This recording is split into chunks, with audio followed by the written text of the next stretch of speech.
বেশ কয়েকদিন খুব ভালো ভয়েস দিয়েছি।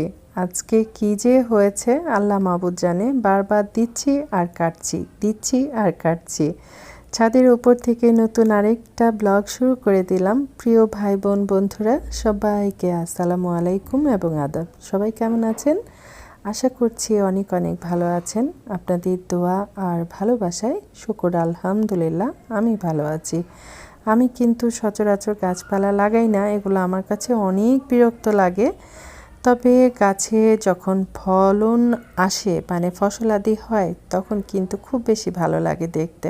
তো যাই হোক, বাবার বাসায় গিয়েছিলাম, তখন আসার সময় বাবার বাসা থেকে একটু দুব্বা ফুলের গাছ নিয়ে আসছিলাম। এই ফুলের গাছটা ছোটোবেলা থেকেই মানে দেখেছি আমাদের উঠানে থাকতো, সব সময় থাকতো আর কি। তো যাই হোক, এখন এই যে একটা রঙের পটে কিছু মাটি ছিল, এটা একটু ছুরি দিয়ে হালকা হালকা করে নিলাম আর এখন গাছটা লাগিয়ে দিব। চোখের পলকে গাছটা লাগানো হয়ে গেছে। দুব্বা ফুল কেন লাগালাম জানেন? এটা কোনো যত্ন করতে হয় না, এই যে লাগিয়ে দিলাম আর পানিও দিতে হবে না, কারণ এখন তো একটু পর পরই বৃষ্টি হচ্ছে। সুন্দর দেখবেন, আপনাদের সাথে আবার শেয়ার করব। একদম তাজা হয়ে গেছে, ফুল ফুটে গেছে, এই আর কি। এখন আসছি নতুন আইটেম নিয়ে। নতুন আইটেম এটার মানে হচ্ছে বেশ কয়েকদিন আগে মিষ্টি আলু কিনে এনেছিলাম মিষ্টি আলুর গাছ লাগাবো বলে। তারপর এনে একটু স্যাঁতসেঁতে জায়গায় এটা রেখে দিয়েছিলাম।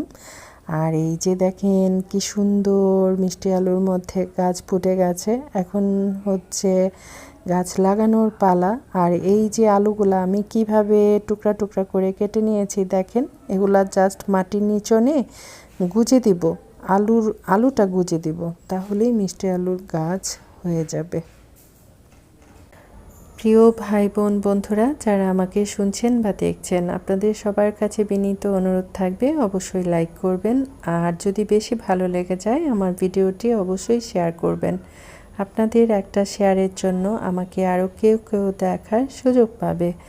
আরেকটা বিষয় হচ্ছে, সবসময় রান্না বান্না দেখাতে দেখাতে যখন একটু বোরিং লাগে তখন আমি ভিন্ন ধরনের ভিডিও নিয়ে আপনাদের সামনে হাজির হওয়ার প্রাণপণ চেষ্টা করি। তো যাই হোক, অনেক কথা বলা হয়ে গেল। এদিকে একটা ড্রামে মাটি আছে, এসে দেখলাম অনেক দুব্বা গাছ আছে। এখন এগুলাকে কি করব, একটা ছুরি দিয়ে এই মাটিগুলো আলগা করে করে এই যে ঘাসগুলো আছে সেগুলা ফেলে দেব। ফেলে দিয়ে তারপর মাটির নিচনে আলুগুলা দিয়ে দেব, তাহলে এই মিষ্টি আলুর গাছ হয়ে যাবে। যদিও আমি আজকে প্রথমবার এটা ট্রাই করছি, তবে আমার যে বাগান বাসা আছে, বাগান বাড়ি আছে, সেখানে আমি লাগিয়েছিলাম, মানে কোনো রকম একটু মাটিতে গুঁজে দিয়েছিলাম, সেই গাছটা কিন্তু খুব সুন্দর হয়েছে। মনে করে আরেক দিন আপনাদের সাথে সেই মিষ্টি আলুর গাছটা শেয়ার করব না। আর মিষ্টি আলু শাক খেতে নাকি অনেক মজা, যদিও আমি কখনো খাই নাই।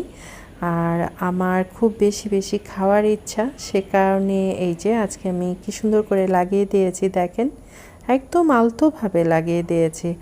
আরেকটা কথা হচ্ছে, চারপাশে এত বিশ্রী রকমের সাউন্ড ছিল।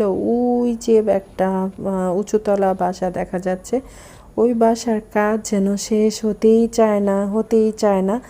আর এই যে আমার পেঁপে গাছগুলা, আমি তো সবসময় রান্নাঘর থেকে দেখে থাকি, আজকে কি করলাম ছাদের উপর থেকে দেখালাম। আসলে আমার বাড়ির চারপাশের পরিবেশটা এত সুন্দর, এত সুন্দর। ছাদের চারপাশে শুধু গাছপালা আর গাছপালা। আগে তো আরও অনেক বেশি গাছপালা ছিল। যারা আমার প্রথমকার ভিডিও দেখেছেন তারা বুঝতে পারবেন যে কত পরিমাণে গাছপালা ছিল।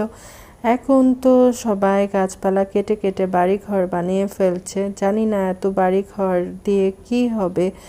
আর আমাদের এখানের সবচেয়ে বড় সমস্যা হচ্ছে, একটু বৃষ্টি হলে হাঁটু পানি হয়ে যায়। যেখানে একটু বৃষ্টি হলে হাঁটু পানি হয়ে যায়, ওখানে এত বাড়িঘর দিয়ে কি হবে এটা আমার মাথায় আসে না।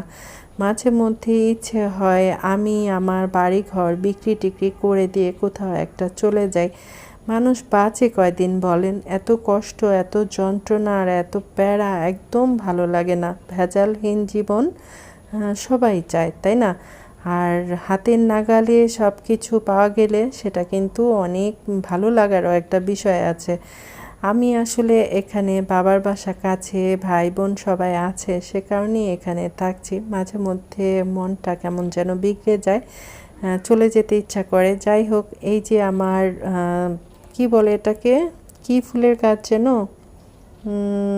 কি ফুলের গাছ যেন আমি ভুলে গেছি, যদি মনে পড়ে তাহলে বলবো কেমন। আর এই ফুলের গাছটা দেখে আমার অনেক আপুরাই প্রশংসা করেছে। গাছটা দেখে সরি, মনে পড়েছে, এটা নয়নতারা ফুলের গাছ। আমি তো সব কিছুই ভুলে যাই, মাথা মোটা হলে যা হয়। এই গাছটা দেখে অনেক আপুরাই অনেক প্রশংসা করেছে। গাছটা দেখে নাকি খুব বেশি ভালো লাগে, কারণ অনেক প্রাণবন্ত আর অনেক স্নিগ্ধ। এত ফুল ফুটেছে, মানে গাছের মাথাটা যেদিক দিয়ে বের হয়েছে সেদিকেই ফুল ফুটেছে। এই নিয়ে অনেক দিন হয়ে গেল এই গাছটা আমি দেখালাম, অনেকে বিরক্ত হতে পারেন।